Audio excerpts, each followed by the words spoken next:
ಓಂ ಶ್ರೀ ಗುರುಭ್ಯೋ ನಮಃ. ಪಂಚಮಾಂಗಲ್ಯ ಎಂದರೇನು?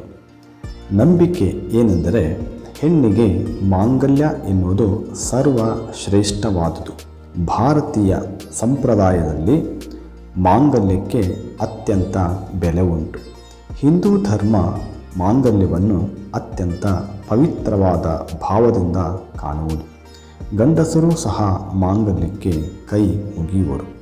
ಅಂತಹ ಸಂಸ್ಕೃತಿ ನಮ್ಮದು.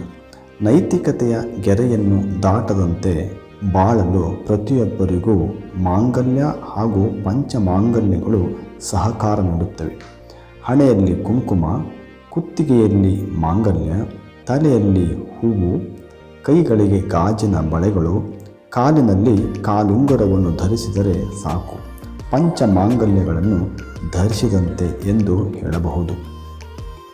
ಕುಂಕುಮ, ತಾಳಿ, ಹೂವು, ಬಳೆ, ಕಾಲುಂಗುರಗಳನ್ನು ನಾವು ಪಂಚಮಾಂಗಲ್ಯ ಎಂದು ಕರೆಯುತ್ತೇವೆ. ಪ್ರತಿಯೊಬ್ಬ ಗೃಹಿಣಿಗೂ ಈ ಪಂಚಮಾಂಗಲ್ಯಗಳು ಅತ್ಯಂತ ಗೌರವವನ್ನು ತಂದುಕೊಡುತ್ತವೆ.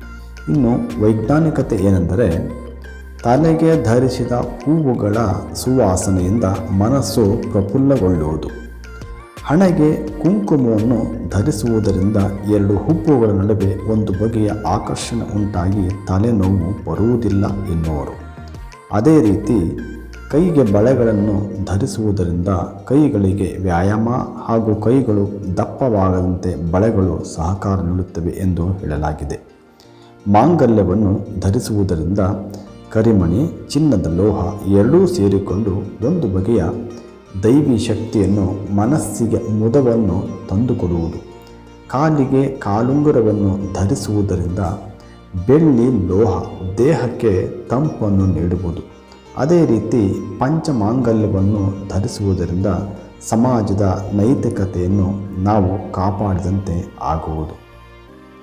ಇನ್ನು ವೈಚಾರಿಕತೆ ಎಂದರೆ ಜೀವನದಲ್ಲಿ ನೈತಿಕತೆ ಎನ್ನುವುದು ಅತ್ಯಂತ ಮುಖ್ಯವಾದುದು ಎಂದು ಪ್ರತಿಯೊಬ್ಬರೂ ಅರಿತುಕೊಳ್ಳಬೇಕು.